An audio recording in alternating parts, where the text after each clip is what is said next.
ఇవాళ బ్యాక్లాగ్ పోస్టులు బోల్డెన్ ఉన్నాయి రాష్ట్రంలో, 1,00,000 దాకా ఉన్నాయి బ్యాక్లాగ్ పోస్టులు. బ్యాక్లాగ్ పోస్టులు వెంటనే ఫిలప్ చేయండి, వాటి నియామకాలు చేపట్టండి, వాటన్నింటినీ మరి మా వాళ్ళకి ఇవ్వండి. అంతే తప్ప మీరు వర్గీకరణ మీద కాదు శ్రద్ధ పెట్టాల్సింది. వర్గీకరణ అనేది పక్కన పెట్టండి. వర్గీకరణ అనేది ఇటువంటి చేయొద్దు. చేస్తే మేము ఊరుకోం. మానవులు అతి పెద్ద కులం ఈ రాష్ట్రంలో. మానవులు చెప్పినట్టుగా మీకు వినాలి కానీ మాదిగలో లేదా ఇంకోటి చెప్పినట్టుగా ఇంట కాదు. మాదిగలు కూడా కోరుకోవట్లేదు. మాదిగలు కూడా ఇది కోరుకోవట్లా. మాదిగలు కూడా అవసరం లేదు ఇది. మీరు ఒకవేళ వర్గీకరణ చేసిన వాళ్ళకి తక్కువే పెడితే జనాభా ప్రాతిపదికన ఇదేంత అవసరమా?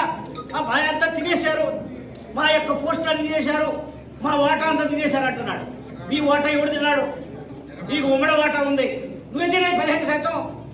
15% పోస్టులు బాధికలు తీసుకున్నా మేము చేయగలిగేది ఏమన్నా? అంబేద్కర్ గారు ఇచ్చింది అది. అంబేద్కర్ గారు రాజ్యాంగంలో